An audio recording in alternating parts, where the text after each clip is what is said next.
मंगलम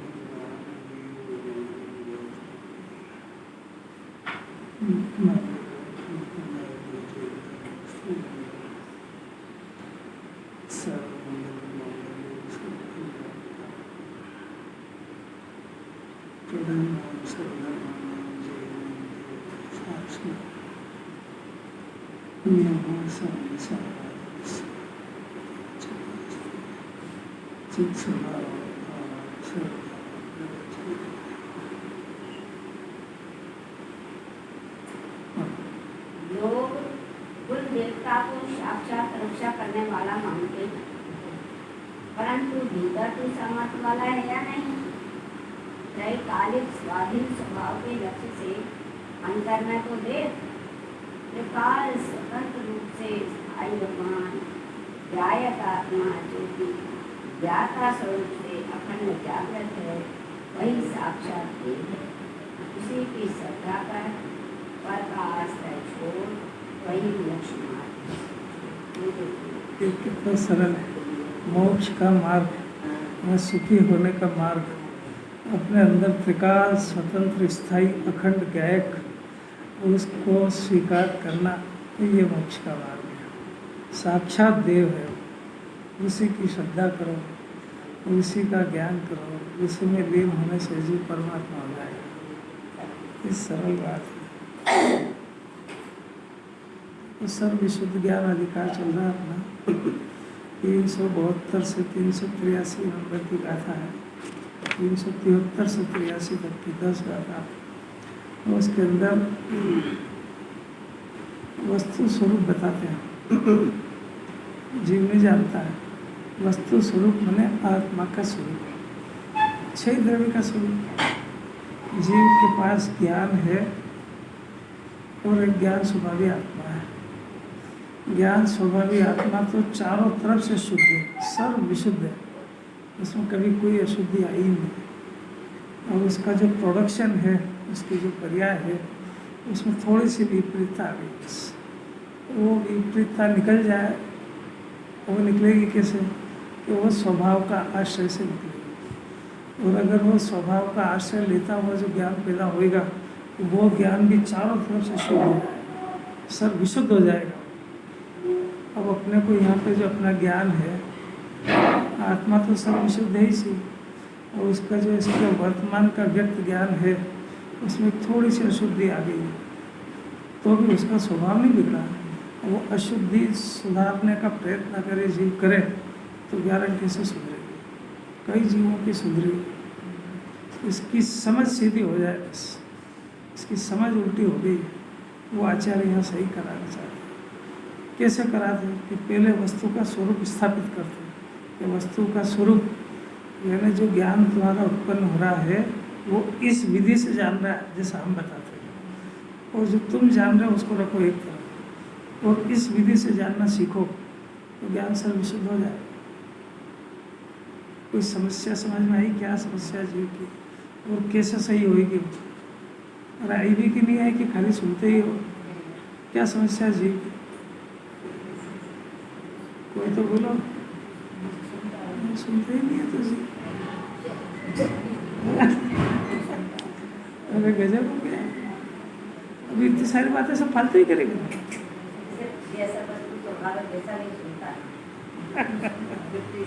पंकज जी बताएंगे क्या सबके सभी आउट रहते हैं यार, जिन्होंने सुनते काय को बैठते पूरे।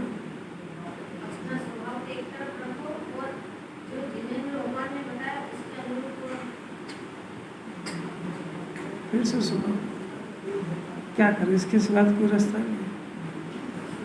हम माता ही करुणा करेगी और क्या करेंगे? अरे भाई, आत्मा तो सर्व विशुद्ध है चारों तरफ से, उसमें कभी कोई विकृति आई नहीं। एक बात, त्रिकाल सब आत्मा एक जैसा है, अरन सिद्ध का भी रखना है। अब इसके अंदर से ज्ञान प्रतिसम उत्पन्न होता है, राग उत्पन्न होता है, उसकी तो बात ही नहीं कर रहे। ज्ञान उत्पन्न हो रहा है, तो उस ज्ञान में थोड़ी सी अशुद्धि आ गई, वो विपरीत हो गया, वो स्वभाव से विपरीत काम करने लगा। इतना है। अब वो क्या विपरीत था, ये भी जीव नहीं समझता है, ये भी जिन्होंने बताएंगे। और ये विपरीतता कैसे दूर हो ये भी जिनवाणी बताएगी। 2 बात जिनवाणी बताएगी, बाकी तो जगत में जानते ही को। अब वो जिनवाणी बताएगी तो इसको विपरीतता भी पता लगेगी, रोज बताएगी, पता लगेगी उसको। और वो विपरीतता दूर कैसे होगी उसकी प्रोसेस चल रही, विधि चल रही है। तो वो कैसे होएगी कि वो जिनवाणी बता रही है। वो बता रही है कि ये पहले, सबसे पहले उसको विपरीतता को दूर करने के प्रथम सोपान के अंदर जिनवाणी जो ज्ञान का स्वरूप है, वैसा जानने रूप स्वरूप जैसा है, जैसा केवल यानी परमात्मा जान रहे हैं और सम्यक ज्ञान जान रहा है, उस तरीके की स्थापना करते हैं। और उससे जानने की पद्धति अपनी मिलान करना, और मिलान करके विपरीतता को दूर करना। अपनी जो अपन जिस पद्धति से जान रहे हैं उसको रखो एक तरफ, क्योंकि वह अशुद्ध है। क्योंकि वो तो ज्ञेय से ज्ञान मान रहा है, ज्ञेय से ही अशुद्धि हो रही है, ज्ञेय के आधार से जिंदा है, और बहुत सारी अशुद्धि घुस गई उसको। और उसको जानने की विधि जो जिनवाणी बता रही है वो ध्यान से सुनेगा ही नहीं तो अपनी विपरीतता निकालेगा कैसे? वो तो खाली सुनने के लिए सुनता है, उसका तो कोई हाल ही नहीं। सुनने के लिए सुने कि अपने विपरीत ज्ञान को सही करने के लिए सुने, इतना तो समझो। कितना कठिन हो गया समझाना इसको। जेनी को समझाना मुश्किल हो गया कि तो दुख सुख को तो पहचानते ही नहीं है। अरहत भगवान के सुख को, आत्मा के सुख को तो जीव अनादि से नहीं जानता है, सो तो कोई बात नहीं। दुख को भी नहीं जानता है, दुख के स्वरूप को। कि दुख का स्वरूप क्या है कि असाता का उदय दुख और साता का उदय सुख। ये तो अनादि का अग्रहित मिथ्यात्व है, जैन दर्शन की परिभाषा में ही नहीं है। हाँ तो परिभाषा, दुख की परिभाषा ही अलग है। 6 डाला में दी स्पष्ट। आकुलता ये दुख का लक्षण है, निराकुलता ये सुख का लक्षण है। संयोग न सुख का कारण है न दुख का कारण। ये गजब है, मुमुक्षु कोई समझ में नहीं आ रही परिभाषा। जब भी दुख होता है तो आकुलता को कारण नहीं मानता है, वह संयोग को मानता है। सुनता क्या है यहाँ पे? अगर संयोग को दुख का कारण मानेगा तो संयोग को हटाएगा, और आकुलता को मानेगा तो आकुलता को हटाएगा। कैसी बात है? 6 डाला में पढ़ा कि नहीं पढ़ा? क्या दुख का लक्षण? तातेर मोच लगी है। क्या गजब! इस जन्म के अंदर ये बुद्धि भी निकल जाए। अब देखो जरा, आकुलता किस बात, कहाँ पे नहीं आकुलता? पाप के परिणाम में कि पाप के उदय में, कि पुण्य के परिणाम में कि पुण्य के उदय में आकुलता किस जगह नहीं है। इसका अर्थ है कि जीव हमेशा दुखी हो, चाहे पुण्य के उदय में हो चाहे पुण्य के परिणाम में। पाप के उदय में तो है ही, उसके तो क्या कहेगा। और दिगंबर मुनिराज जिनके पास उदय कैसा भी हो, निराकुलता की मस्ती में मोक्ष मार्ग में चलते हैं। अरे दुख तो समझो, सुख तो समझ नहीं है, क्या करें? किस इसकी बुद्धि को कैसे सेटल करें? तब उसको इसीलिए तो दुख नहीं दिखता, क्योंकि अभी जब बैठा है शांति से तो सारा अनुकूलता उदय है, उसको पुण्य के उदय की सारी सामग्री है। और ये अभी सुन रहा है तो वो जो आकुलता है ना, आकुलता और विकल्प, वो भी थोड़ा सा मंद है। तो उस मंद आकुलता में बेहोश हो गया, ये भूल गया कि दुख किसको कहते, जबकि अभी मंद मंद दुखी हो रहा है वो। और ये नहीं समझ पा रहा है कि ये मंद आकुलता बहुत जल्दी तीव्र में बदलने वाली है। ये वस्तु का स्वरूप है। और जैन दर्शन कह रहा है कि मंद आकुलता के काल में तो ये आकुलता को अनंत काल के लिए खत्म कर सकता है। वो विधि मंद आकुलता में सीखी जा सकती है। अब तुम मंद आकुलता में सुखी संतुष्ट हो करके और वो आकुलता को नष्ट करने के प्रयत्न की जगह साता के उदय के इंतजार करा करता है, तो मनुष्य को हार जाएगा। आपको पता भी है किस जात की लड़ाई चल रही है। अनादि के अग्रहित मिथ्यात्व के ऊपर वार चल रहे हैं जिनवाणी।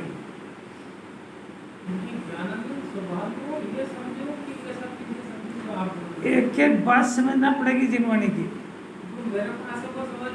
तो ये भी आपके ही काम की है। जिनवाणी में दिव्य धन में एक शब्द भी फालतू नहीं आया है। ये सब दिव्य धन की बातें हैं। ये आपकी समझ औंधी हो गई है, ये आपके बहुत काम की बात है, क्योंकि आपको अभी यही नहीं पता कि दुखी हूँ कि सुखी। आत्मा जिनवाणी जिनेन्द्र भगवान आत्मा को सुख की खान कह रहे हैं। प्रोडक्शन में तो अनंत दुख चल रहा है, तो सुख की खान को भी नहीं पहचान रहा है, और उत्पन्न होने वाला अनंत दुख उसको भी नहीं पहचान रहा है। और वस्तु का ऐसा नियम है कि यदि आत्मा का स्वभाव अनंत सुख से भरा हुआ है, अनंत सुखी है, तो प्रोडक्शन में यदि सुख नहीं है तो अनंत दुख नियम से होएगा। और ये दुख को भी नहीं पहचान रहा है, गजब की बात ये है। इसलिए दुख को दूर तो कैसे करेगा? उसको जब भी दुख के नाम लेते हो तो असाता का उदय से ही अपने को भी देखता है और सारी दुनिया को भी उससे देखता है। जबकि आचार्य जो है जिनेन्द्र भगवान का ये मार्ग है कि किसी भी जीव को सुखी दुखी उसकी आकुलता से देखा जाता है, उसके अज्ञान से देखा जाता है। आकुलता कैसे पैदा हुई कि अज्ञान उसका विधाता है। साता के उदय से दुखी नहीं है, वो सुखी नहीं है, असाता के उदय से दुखी नहीं है। इसीलिए दिगंबर मुनिराज किसी व्यक्ति को देख करके साता के उदय का उपदेश नहीं देते हैं, आत्मा का स्वरूप बताते हैं। आत्मा का स्वरूप नहीं समझने से आकुलता खड़ी हुई है, क्योंकि तुम उसको अभी रोटी खिलाओगे तो शाम को फिर आएगा वो मांगने, शाम को खिलाओगे सुबह फिर आएगा वो। ये उसकी दुख का कारण है ही नहीं। अगर रोटी नहीं मिलने से दुख होता तो खाते वो सुखी हो जाना चाहिए, और वो यदि सुखी नहीं हुआ तो इसका मतलब है कि दुख का कारण कुछ और था, तुम पहचान नहीं पाए। कहाँ से जब प्रकरण स्टार्ट करो तभी एकदम प्राइमरी चीज़ है ये। तो जिनवाणी कहते कहते थक गई कि कोई संयोग सुख दुख का कारण नहीं है। असाता के उदय से जीव दुखी होता है, ये तो जैन दर्शन की डिक्शनरी में ही नहीं है। जैन दर्शन की डिक्शनरी में तो ये है कि हर जीव आकुलता से दुखी है। तो आप बोला कि चारों भातिया कर्म का उदय वो खेत के आयतन है। इतना ऊंचा वो आघाती कर्म, और ये इतनी सिंपल बात तो समझ भी नहीं आ रही इसको। सिंपल बिल्कुल केजी की पढ़ाई वाली कि दुखी काय से, असाता के उदय से। साथ खाने का नहीं है, पीने का नहीं है, पेट में रोग है, ये रोग है, वो रोग है। उतनी ऊंची बात कहाँ से समझेगा बेचारा? ये बहुत सामान्य बात जो केजी में पढ़ाई जाती है। अभी अपना टटोला ना कलेजा, अपने को दुख होता है तो वो दुख विपरीत परिस्थितियों से होता है कि आकुलता से दुखी है जी। देखो जरा, वो विपरीत परिस्थिति सही क्यों नहीं होती है, ऐसी आकुलता से दुखी है। और वो विपरीत परिस्थितियों में मेरा पुरुषार्थ क्यों नहीं चल रहा है, उसमें जो विकल्प हो रहा है उससे दुखी है ये। अब दुखी जब सही मालूम नहीं पड़ेगा तो उसका कारण तो कहाँ से ढूंढेगा? अब अगर ये है, इतना तक ज्ञान अगर आ जाए तो फिर इसका दूसरा प्रश्न खुद करेगा ये कि आप तो ये बताओ कि मेरे आकुलता कब दूर हो? मेरे को नहीं चाहिए पुण्य का उदय, क्योंकि पुण्य का उदय होता तब भी वैसे दुख होता है। पहले पाप के उदय को हटाने में आकुल व्याकुल हो रहा था, अब पुण्य के उदय को टिकाने में हो रहा है। विकल्प की स्थिति तो जो की त्यों है। पुण्यशाली कैसे माने कि मैं दुखी हूँ? कैसे माने? जिनवाणी मनवाए वो भी उसको अंधा है क्या? तेरा आकुलता नहीं दिखती है? हर क्षण तो भयभीत है कि छूट नहीं जाए, छूट नहीं जाए, छूट नहीं जाए।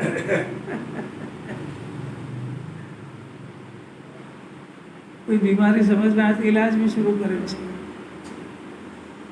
समझो जिसकी जितनी इच्छा हो, जितनी उसकी बुद्धि होता, समझो जिनवाणी कहाँ तक लगाए। 20-20, 25-25 साल, 50 साल हो गए सुनते सुनते, अपने दुख का कारण ही नहीं समझ पाया होगा, सुख क्या समझे? पढ़ लेगा दुनिया भर का, उससे क्या होता है? क्या उससे?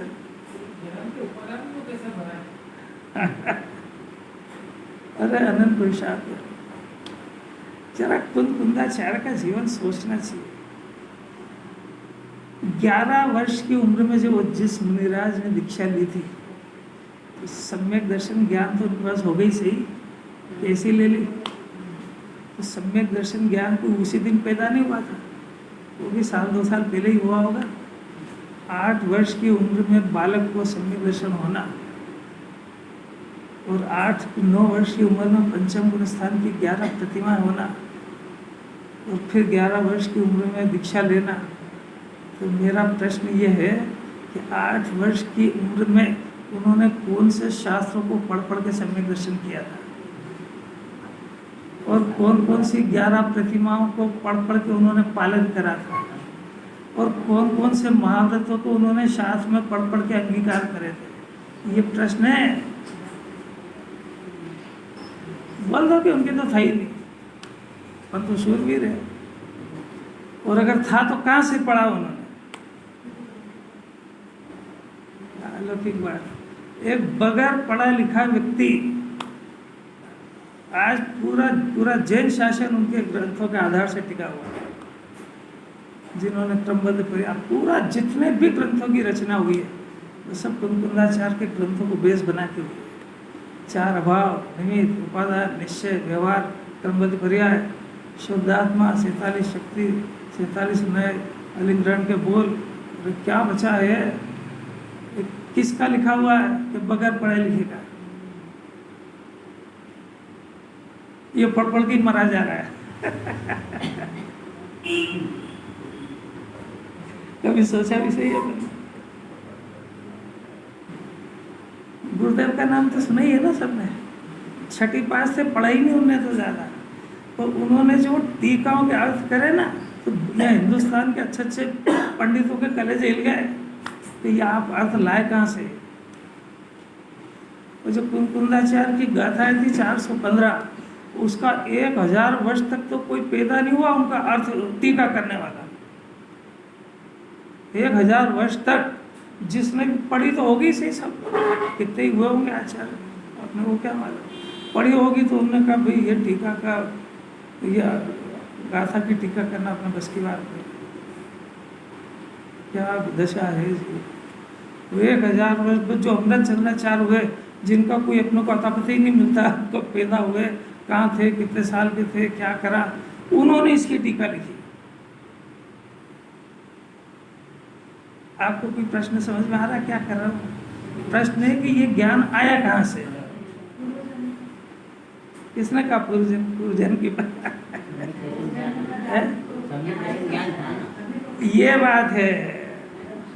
ये जो ज्ञान आया है ना, ये ज्ञान सुनना जरा, क्या मन नहीं भरता इस बात को कहने से। शुरू करता हूँ मैं तो पहले जो एकदम से ऐसी बात आई है, आत्मा की महिमा नहीं है जीव, ये शुद्धात्मा की महिमा नहीं है। ये जो एक ज्ञान उत्पन्न होता है ना, ज्ञान तो इस चौथे गुण स्थान वाले को जिन संज्ञा है, जिन कहते हैं उसको, चौथे गुण स्थान वाले, वो तो जिनवर रसव है, जिन्हें परमात्मा है, उनकी तो क्या बात है। चौथे गुण स्थान वाले को जिसने अपने ज्ञान से अपने शुद्धात्मा को जान लिया है, उसको जिन संज्ञा है, यानी वो जिन कहते हैं उसको, तो वो जिन है चौथे गुण स्थान वाला। तो आत्मा जिन स्वरूप है, समझ में आया? जिन स्वरूप में से जिन पैदा होता है।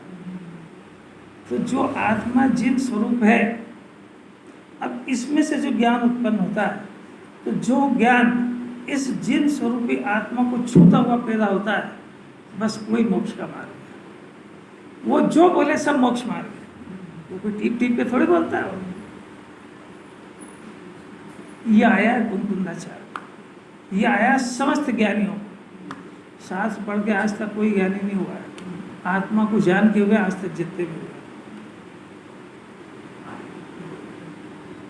क्या अलौकिक बात है। सुनना जरा, ध्यान से सुनना जरा। मन तो नहीं लग रहा होगा, करें क्या? ताकत तो बहुत है ना, वो ओंधी बुद्धि चल रही ना उसकी सीधी। ये जो ज्ञान अंदर से उत्पन्न होता है, ये ज्ञान शरीर को छूता हुआ पैदा होता है, शरीर से एकत्व करते पैदा हुआ होता है, तो ज्ञान कुज्ञान नाम पाता है। और ये जो ज्ञान अंदर से उत्पन्न विषय से एकत्व करता पैदा होता है, तो अनंत संसार भटकने का कारण होता है। तो ये ज्ञान अंदर से कषायों की संगति करता हुआ पैदा होता है, ये इसके लिए सब मौत का कारण है। और जो ज्ञान आत्मा को छूता हुआ पैदा होता है, वो मोक्ष मार्ग में लगता है। उसको किसी शास्त्र को पढ़ने की जरूरत नहीं होती। वो अणुव्रत क्या होता है, महाव्रत क्या होता है, वो पढ़ पढ़ के नहीं पाले जाते, वो आत्मा को देख देख के पाले जाते हैं। उनका नाम है कुंकुंदाचार्य। तो जो गुरुदेव अर्थ करते थे गाथाओं के, वो शास्त्रों को देख देख के नहीं करते थे, वो आत्मा को देख देख के करते थे। कोई समझ में आ रहा है क्या इसको? ज्ञानियों की बुद्धि को पकड़ना और उस हिसाब से अपने आप को ढालना कुछ सीखना चाहते ही नहीं। जीव क्या करे उनसे ठीक उल्टा चलता है। क्या करे राकेश जी? कभी सुना भी है आत्मा को कोई आचार पढ़ पढ़ के महावरत थोड़ी पालते हैं, कोई से भी आचार आत्मा को देखते हैं, अतीन्द्रिय आनंद को भोगते हैं। उधर भगवान को क्या, इस भगवान को देखे, पहली बार देखा तो दर्शन ही सम्यक हो गया, दृष्टि बदल गई, गजब हो गया। फिर जो ज्ञान ने छुआ आत्मा को तो ज्ञान ही सम्यक हो गया। वो सम्यक ज्ञान केवल ज्ञान की जात का हो गया। जो केवल ज्ञान काम करता है वो सम्यक ज्ञान करता है। तो ये ऊपर के पादान से क्या काम है? ये मनुष्य की, स्त्री के, देव के, नार के, तिरंज है और कितने साल का है। अब आयु आत्मा में कोई साल वाल लगते है क्या? ये कोई बात है? अरे जिनागम पढ़ना तो सीखो। भरत चक्रवर्ती के 923 पुत्र निगोज से उठे, बाहर आए, उन्होंने कहा जिन दीक्षा दे दो। कौन कौन से ग्रंथ पढ़ के उन्होंने अनुव्रत और महाव्रत पालन कर उन्होंने ये ढूंढा करता है जिंदगी भर शास्त्र में कि इधर से सम्यक दृष्टि बनूं, इधर से बनूं। क्या मार्ग है बता रहे हैं। इतने अपने ज्ञान का क्या सदुपयोग हो रहा है, क्या दुरुपयोग हो रहा है। अपना जीव इसको कब परमात्मा दिखे और कब इसको ये बात समझ में आए, कब ये अपने ज्ञान का सदुपयोग करना सीखे, किस घड़ी में इसका ज्ञान अपने गायक को स्पर्श करे। अरे क्या छुए तो ज्ञान सम्यक हो जाता है भाई। अब वो जो सम्यक ज्ञान हुआ, आत्मा को स्पर्श करता हुआ उत्पन्न होने वाला ज्ञान, वो द्वादशांग की वाणी है, उसका नाम भावशुद्ध ज्ञान है। जिनवाणी नहीं कहती है कि इसका शरीर क्या है, स्त्री है, पुरुष है, नारकी है, तिर्यज, शेर है, कुछ नहीं मतलब है इससे। वो ज्ञान उसको मोक्ष में ले जाएगा। और वो ज्ञान ये पढ़ा रहे हैं यहाँ पे कि वो ज्ञान दूसरों के लिए है ही नहीं। वो ज्ञान दूसरों को बताते ही नहीं है कि मैं ज्ञान हूँ। वो ज्ञान तो सिर्फ अपना काम करता है। वो टेक्ट समझ गया है कि इसको निराकुल किस तरीके से रखा जाता है, किस तरीके से आकुलता से बचा जाता है। शरीर भिन्न है, आत्मा भिन्न है। ये दो शब्दों का ज्ञान कर लो, बाकी ज्ञान को सब पेटी में बंद करके भी रख दो। यही मोक्ष है, यही मोक्ष का मार्ग है। ये अरनसित बना देगा इसको। आत्मा में नहीं लीन रह सको तो फिर पढ़ लेना जो पढ़ना, और पहले प्रयोजनभूत काम कर लो। यही समझ, देह भिन्न है, चेतन भिन्न है। दो शब्दों का, दो वस्तु का ज्ञान कर लो, बाकी के ज्ञान को सब पेटी में बंद करके रख दो, फिर वापस लेना। क्योंकि सम्यक ज्ञान होने के लिए इससे ज़्यादा ज्ञान की जरूरत नहीं है। इससे जितना ज्ञान एक्स्ट्रा है वो सब इसको अनंत संसार भटकाने वाला है। इतनी कठिन बात है। उस ज्ञान की विधि समझा रहे, देखना, सुनना जरा। 530 पेज दृष्टांत यानी सिद्धांत अब सिद्ध करेंगे। उसके ऊपर की 3 लाइन, बाह्य पदार्थ की समीपता में भी अपने स्वरूप से ही प्रकाशता है। जैसे दीपक बाह्य पदार्थ की समीपता या असमीपता उनको अपने स्वरूप से प्रकाशित करता है, ऐसा प्रकाशता। ऐसे दीपक को वस्तु स्वभाव से विचित्र परिणति को प्राप्त होता हुआ मनोहर या अमनोहर, यानी वो दीपक सोने चांदी को प्रकाशे या गंदगी को प्रकाशे, उस कैसी भी विचित्रता हो, पर दीपक के प्रकाश को विक्रिया उत्पन्न नहीं करा सकती। इतना तो आचार्य ने दृष्टांत दे दिया। अब सिद्धांत सुनो जरा, कमर कस के। सुनने के लिए नहीं सुनना, अपने ज्ञान को सुधारने का चांस है। इसके बाद घर तो कोई कहने वाला भी नहीं है कि आपका जो ज्ञान है ये ज्ञान सम्यक है कि मिथ्या, क्योंकि हर जीव अपने आप को चतुर समझता है। और जिनवाणी की चतुराई की परिभाषा अलग है। जो ज्ञान अपने को मोक्ष मार्ग में लगाता है उस ज्ञान को चतुर्ज्ञान कहते हैं, बाकी ज्ञान को मूर्ख कहते हैं। किसी को ठगना और ये करना और दाव पेच, तेरे को नहीं मालूम है कि उसके पाप का उदय था तो थोड़ी सी देर तेरे चक्कर में फंस गया हो, पर इसका फल तेरे को मिलेगा, उसको तो कुछ नहीं मिलने वाला है। अरे कैसे समझ में आया इसको? इसी प्रकार दृष्टांत देते हैं। बाह्य पदार्थ देखो, 9 गाथा है अभी, शब्द की 3, रूप रस उसी क्रम में देखो, रूप की गाथा, गंध की गाथा, रस की गाथा, स्पर्श और गुण, ये सब द्रव्य ये सारी की सारी पर्याय है, स्पर्श रस गुण गंध की, और ये वो पदार्थ है। जैसे देवदत्त यज्ञदत्त को हाथ पकड़ के कोई काम में लगाता है, उसी प्रकार आत्मा ज्ञान स्वरूप है, इसमें निरंतर ज्ञान उत्पन्न होता है। वो ज्ञान का काम क्या है कि वो ज्ञान का काम अंदर ही अंदर रह करके अपने आत्मा को जानते हुए जो गे उसके जानने में आ जाए उनको जान लेता है।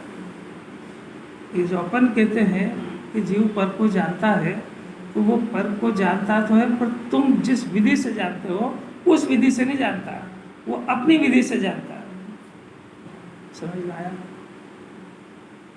अपन जानते हैं ना पर को, विज्ञानी जानते हैं, ज्ञानी भी पर को जानते हैं, तो उनके जानने की विधि अलग है और इसकी जानने की विधि अलग है।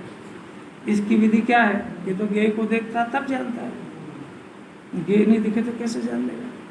और ये बात हर किसी को समझ में भी आ जाएगी आसानी से। और साहब सामने गेय नहीं होगा तो कैसे जान लेंगे? आप भी बातें करते हो और हमारे देखते आप झूठा सिद्ध करते हो उसको। अच्छा, गेय सामने रखा है, उससे ज्ञान होता है, ऐसी पढ़ाई करने के लिए शास्त्र की जरूरत है? ये तो ये जो केजी नहीं पढ़ा है ना, वही समझता है, बगैर पढ़ा लिखा समझता है कि सामने गेय है तो ज्ञान होता है। तो उसने समय सार पढ़ के क्या करा है? आत्मा जान के क्या करा? नहीं मन लग रहा, इसको मन लगाने का काम तो इसका ही है कि अपना थोड़ी, उसका इसमें प्रयोजन नहीं दिखता है ना, इसमें इसके जन्म मरण का अभाव हो जाएगा। ये उल्टा देखेगा तो नियम से श्रद्धा भी उल्टी हो जाएगी, और उल्टा देखेगा तो कषाय का जन्म होएगा, सही देखेगा तो अकषाय भाव का जन्म होगा।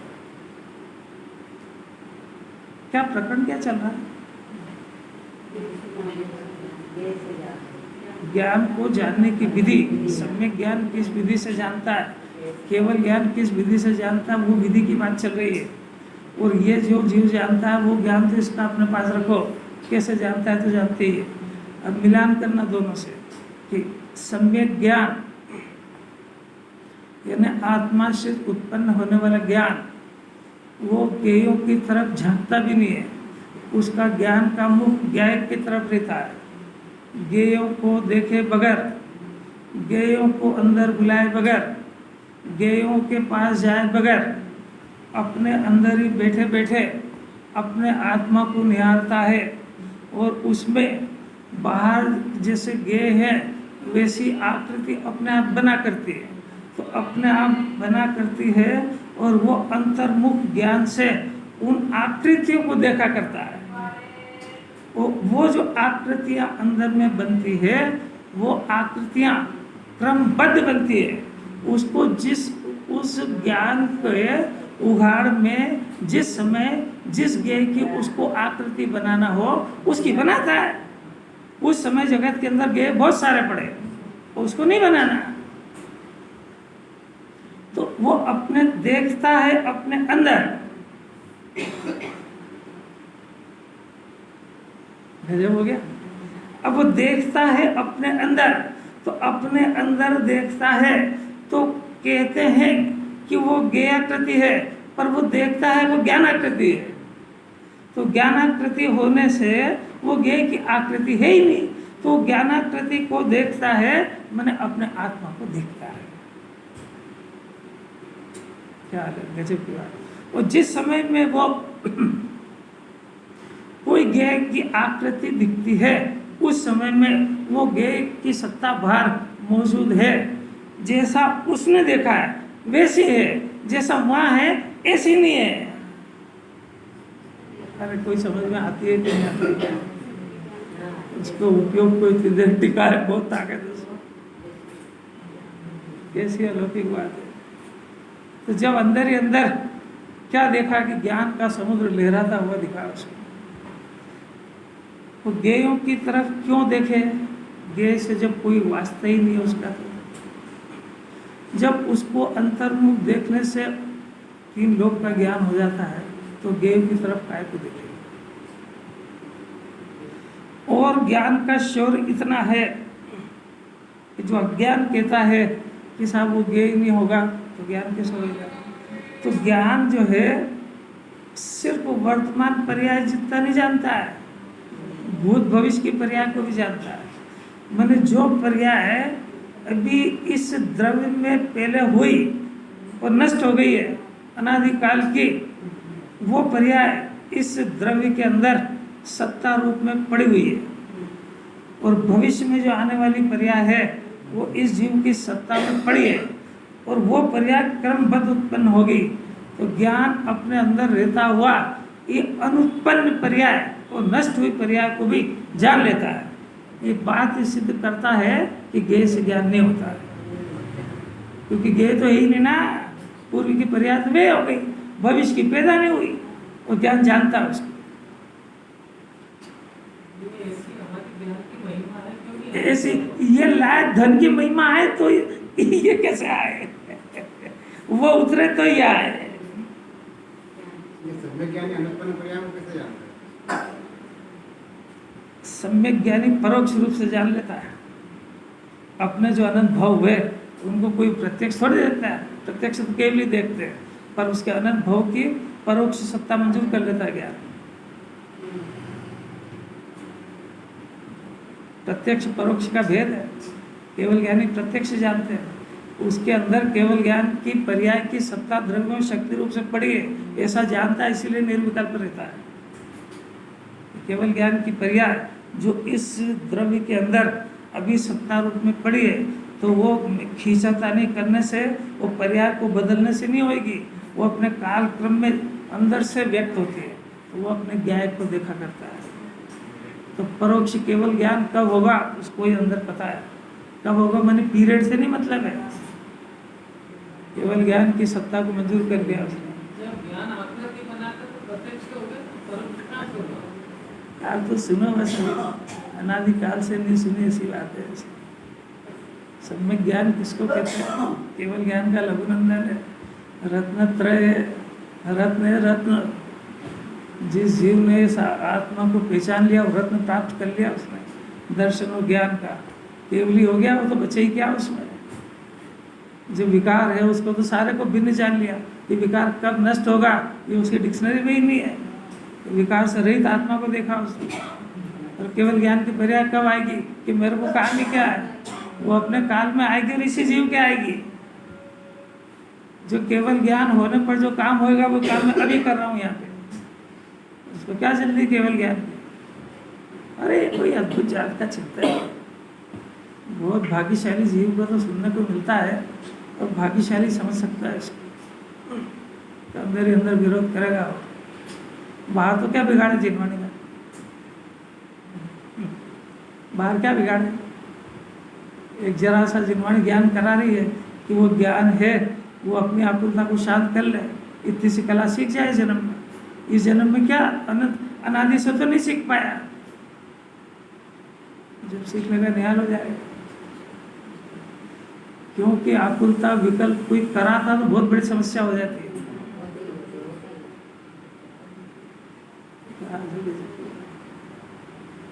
गुरुदेव ने तो ये सिद्ध करा है, दुख और आकुलता किसी गुण की पर्याय नहीं है। दुख भी काल्पनिक है, आकुलता भी काल्पनिक है। इसका कोई द्रव्य गुण माई बाप है ही नहीं, अज्ञानता से पैदा होती है और ज्ञान हुआ और भाग जाती है, अनंत काल तक के लिए भाग जाएगी, क्योंकि इसका कोई माई बाप तो है ही नहीं। मिथ्या दृष्टि और सम्यक दृष्टि समझना जरा। दृष्टि यानी ये जो इसकी दृष्टि है, तो ये सम्यक दृष्टि का विषय शुद्धात्मा, ये तो अनादि अनंत मौजूद है। पर मिथ्या दृष्टि ने जो विषय बनाया वो इस दुनिया में है ही नहीं। 3 लोग सब काल्पनिक है वो। शरीर मेरा हो गया, घर मेरा, सब कल्पना लोग की बात है। यानी दुख का कोई आधार ही नहीं है। विष्णु शंकर की पूजा में था, दुख जले निराधार दुखी है, हवा में ही दुखी हो रहा है।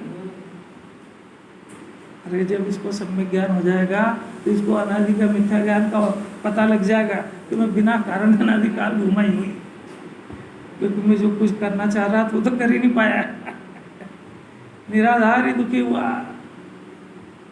निराधार ही मैंने कर्म बांधे, निराधार ही जिसको अपना माना वो हुआ ही नहीं, मैं दुखी होता ही चला गया। मैंने 5 इंद्रिय के विषय में सुख खोजे, आज तक मिला ही नहीं, खोजते ही रहा मैं। उस पागलपन का आज अंत हो सकता है, होएगा शुभ घड़ी में। शुभ घड़ी कौन लाएगा? यही लाएगा। क्या आचार्य, नहीं मजा नहीं आ रहा। अरे कभी अनंत काल में सुनने को नहीं मिली ऐसी बातें। तो कलश टीका रखी ना, जो भी गुरुदेव की चल रही, पांडे राज में हुए, उन्होंने इसमें लिखा कि ये जो कितने भी प्रयत्न करें, जब तक किसी काल अवधि नहीं आएगी इसको समय दर्शन नहीं होगा। अभी पढ़ के घबरा गए जी, बहुत पता नहीं काल अवधि कब आएगी। टोडरमल जी के पास गए, उन्होंने मोक्ष मार्ग प्रकाशक में लिखा, एक कार्य होने में 5 समय लगते हैं, स्वभाव, निमित्त, पुरुषार्थ, काल अवधि, होना। तो उन्होंने क्या, काल अवधि होना नाम की तो कोई चीज ही नहीं है। जो काम है वही होनार है, तो जिस समय में वो काल लगती है, तो दो कोई चीज ही नहीं। और साहब तो चक्कर पड़ गया, वहाँ वो कह रहे हैं कि काल अवधि आए बगैर काम ही नहीं होएगा, और ये कह रहे हैं तो दो कोई चीज ही नहीं है। अब बताओ, ये जगत अनाथ हो गया, जाए किसके पास? आपको कोई प्रश्न समझ में भी आ रहा है? और गुरुदेव थे तो उनके पास समाधान करने चले गए लोग, अब किसके पास जाए? समझ में आया? गुरुदेव ने जवाब दिया, बहुत सुंदर दिया, अलौकिक चर्चा है, जरा जीव इंटरेस्ट ले इसमें, इसको लगे कि मेरे जन्म मरण का नाश करने वाली बातें। भाई काल अवधि एक चीज़ तो है, पर अपनी पक्की के लिए ये सब अपना अपना पता कर सकते हैं, क्योंकि इसको प्रश्न है, साहब मैं इतना अभ्यास कर रहा हूँ, मेरी काल अवधि पक्की नहीं, मेरे को तो बता पाओ। आपको प्रश्न है कि नहीं है? नहीं है? आपको जानने की जिज्ञासा है कि नहीं? क्या क्या? मतलब ट्रैक पे गाड़ी। आचार्य कहते हैं ये किसी से पूछने की जरूरत नहीं है। अभी स्थूल रूप से तो सब जो भी जिसको भी ये समय सार पसंद आया है, जिसको भी ये शुद्धात्मा की बातें सुहाने लगी है, जिसको भी निमित्त को, उपादान को, 5 समवाय को, इनको समझने की जिज्ञासा बनी है, जिसको भी सम्यक दर्शन का विषय, ज्ञान चारित्र की विषय को समझने की जिज्ञासा बनी है, जिसको भी जिस देव की अपन आराधना करते हैं उनका स्वरूप समझने की जिज्ञासा बनी है, थोड़ी थोड़ी सही, और सब समझ गया है कि जिनवाणी जो कह रही है कि सम्यक दर्शन यदि उत्पन्न नहीं हुआ तो मनुष्य व्यवहार जाएगा, ऐसी जिसकी ज्ञान में स्थूल स्थूल बातें पकड़ में आ गई है, उन सब जीवों की काल अवधि गई है। अरे खुश खबरी है कि नहीं है? शुभ संदेश है कि नहीं है? किसी व्यक्ति को ये कहा जाए कि भाई जो ये तूने पीएससी और पीएमटी और ये जो परीक्षा दी ना, तेरा सिलेक्शन हो गया, बस अपॉइंटमेंट ऑर्डर आना बाकी है, तो कितना खुश होएगा। और पीएससी में मेरा सिलेक्शन, अरे मैंने भविष्य का कलेक्टर कमिश्नर, आईपीएस मैंने क्लियर कर लिए और मैं पुलिस का आईजी बनने वाला हूँ, उसको प्रसन्नता नहीं होगी। इसको कालबंदी बात के सुन के कैसी हुई? अभी घर जाएगा जी पता लगेगी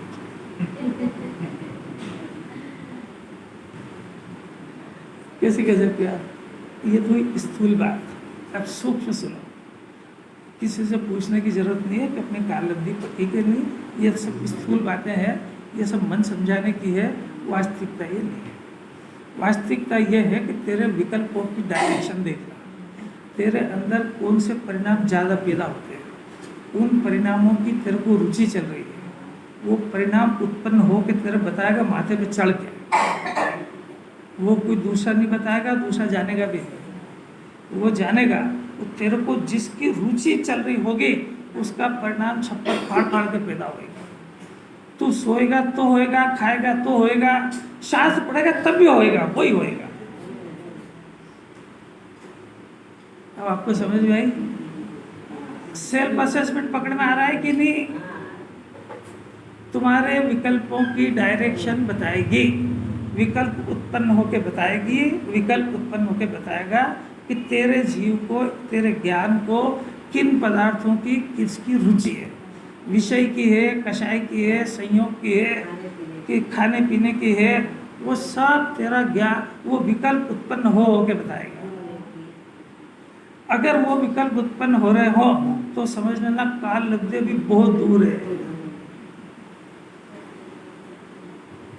अभी तो संतुष्ट हो गया था, अब देख लेना अपना अपना अंतर, किसी से पूछने की जरूरत नहीं है।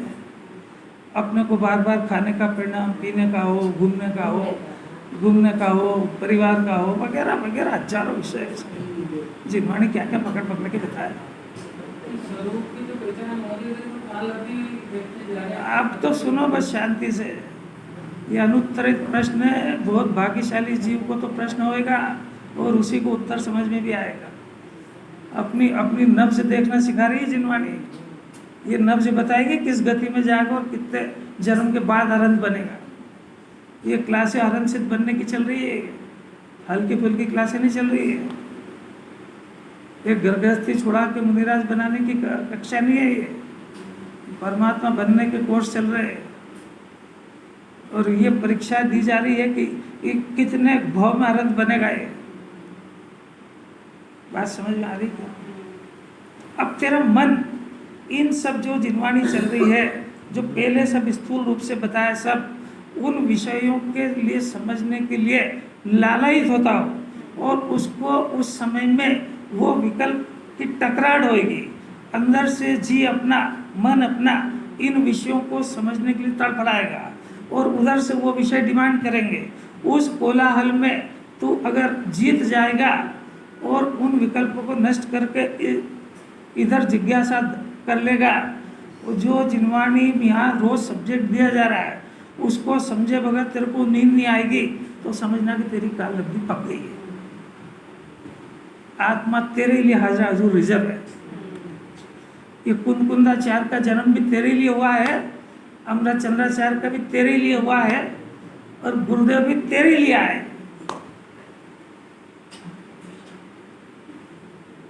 ये समय साथ भी अपने लिए बना है और ये स्वाध्याय भवन भी अपने निमित्त से बना है कि इतने जीव इसके अंदर लाभ लेके परमात्मा बनेंगे। अब तू इस अवसर को पहचान पाता है कि नहीं, ये दूसरे की जवाबदारी नहीं। अब तेरे पास एक खबर आ गई है कि आईपीएस में क्लियर, पीएससी क्लियर, उसके बाद भी तू अब कौन सी किराने की दुकान खोलूं, कहाँ जाऊँ, ये तेरी मर्जी। नहीं आ रही समझ में? अरे कल इतना बढ़िया दृष्टांत आ गया हो कि पिछले जन्म में जो गलतियां नहीं करी थी वो गलती मत करने लगना। जो बच गया था उस काम के लिए आया है यहाँ पे। कौन सा बच गया था? ये तत्व अभ्यास करना बाकी था, तो उसके लिए आया है। तो जो पहले जो गलती नहीं करी, तीनों को गतियों में जाने से बच गया था और छोड़ा, तो कहीं वो मत करने लगना है यहाँ पे। ये भी तेरी मर्जी है, ये कौन कराएगा? तो 24 घंटे तेरी निगरानी कौन करेगा? तेरे पास तेरा ज्ञान है, वो सब निगरानी कर लेगा। तेरे पास ज्ञान की दो धाराएं चल रही है, एक ज्ञान धारा विषय कषाय को पकड़ती है, और एक धारा इस तत्व को पकड़ती है, और तू खुद ही बीच में है, तेरा वजन किधर जाता है? किसी किसी बात तो परमात्मा गढ़ाएगा तो ऐसे थोड़ी गढ़ा जाएगा, क्योंकि ज्ञेय से न तो ज्ञान होता है, न ज्ञेय से सुख होता है, न ज्ञेय से सम्यक ज्ञान होता है। इस ज्ञान का खाली सदुपयोग दुरुपयोग है। ये ज्ञान एक बार गायक को स्पर्श कर लेगा, अनंत काल की पराधीनता खलास। अरे मोक्ष होने की पराधीनता खलास। मोक्ष कैसे होता है वो सब समझ जाएगा। आत्मा में लीन कैसे हुआ जाता है वो एक बार स्पर्श करने वाला ज्ञान समझ जाएगा। वो तो फिर आत्मा में नहीं रह पाते हैं तो द्वादशा में पढ़ना और उसकी रचना सब हो जाती है। अंतर मुहूर्त में होता ऐसा काम है। अपने आत्मा को परमात्मा समझो तो सही। अपने आत्मा को तो फूटा ढोल समझता है। जो भगवान बनने वाला है उसकी वैल्यू रत्ती भरनी है, और बाहर के पदार्थों की वैल्यू करता है।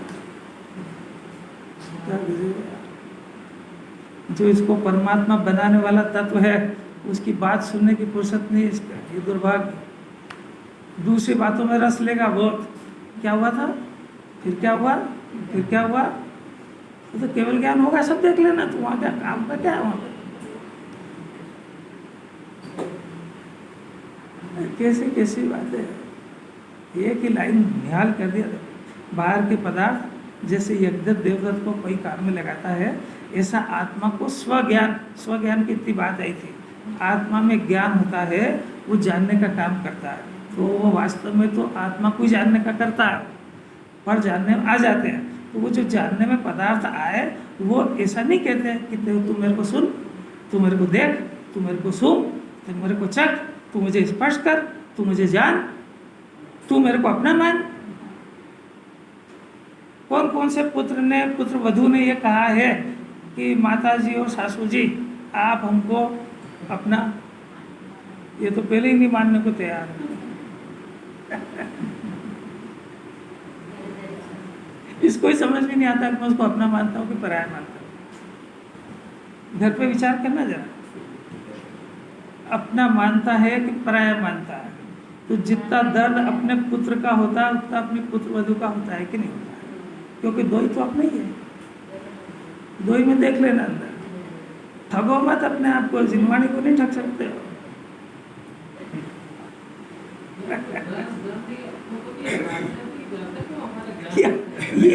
यही तो जिनवाणी प्रश्न कर रही है।